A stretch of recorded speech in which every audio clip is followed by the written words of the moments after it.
All right, well, what is up, everybody? This is Keith, Go Back Gator Guy 231 across the DFS industry, and I'm excited. We're going to change something up today with the NBA. Would love for you to like, comment, subscribe, but specifically comment if you like the change. So Zach and I were talking, realistically, we're getting to the point that in NBA, every single slate, by the time like we record or go live, all the news is hitting at like 5:30, 6 o'clock.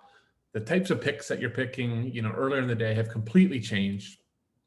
So we wanted to focus on, maybe some content that really just isn't out there very much, and there's not a ton of showdown content that we see on the DFS space at all, when it comes to video and previews. So what we're going to try to do the rest of the season is pick the featured NBA showdown slate and just provide you a breakdown of, the players that we're going to build around, some strategies, what we see with matchups and go from there. So again, let us know if you like the idea.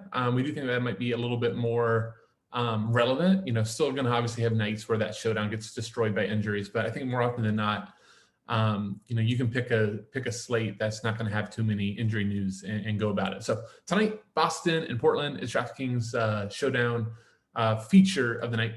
So kind of want to talk to you about, the first three that I'm building around, the why, and then, maybe some other routes to do it. So first guy on the cover is Jusuf Nurkic. So the minutes limit is slowly getting eased off. Last game, he got up to 22 minutes. I actually saw before then they were even thinking that he could go into the mid-20s. Very good shot of it tonight. And if he gets 25 minutes at 6,200 versus Celtics, I think he could absolutely mash.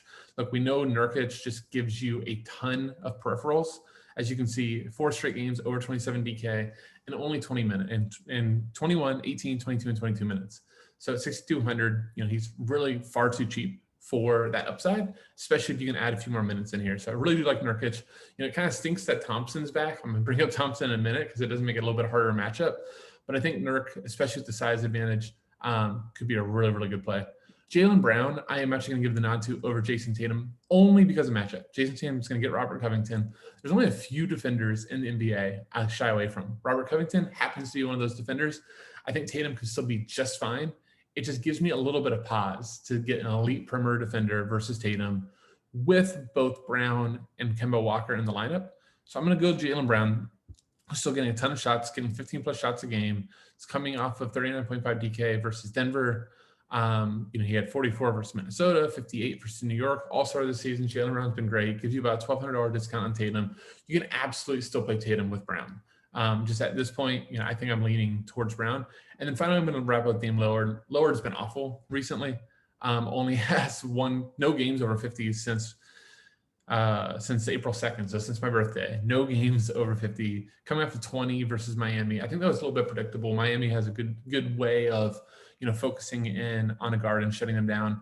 But I really like the spot here versus Boston. I think they're going to have to put Marcus Smart on CJ McCollum, which is going to leave Dame Lillard with Kemba Walker, who can absolutely abuse. So I do think that Dame Lillard is my top stud. From there, I think it's really going to depend on, are you going to play Tatum or McCollum, or are you going to just go down and take the discount with Kemba Walker and build more balance? I can see both working. It's a really nice slate in that fact. I think Covington's a really nice play. I'll probably avoid Marcus Smart with everybody healthy. Tristan Thompson might get the nod at starting 4,400. Would really like that to fill things out, and see if there's anybody else really to bring up. I think everybody else is more so just if an injury happens, maybe you get one of these values playing a few minutes. Melo down at 3,800, I guess, is interesting, but I really do think a balanced approach, if you don't take another stud after this, could make a ton of sense. All right, that'll do it. I hope you enjoyed the preview.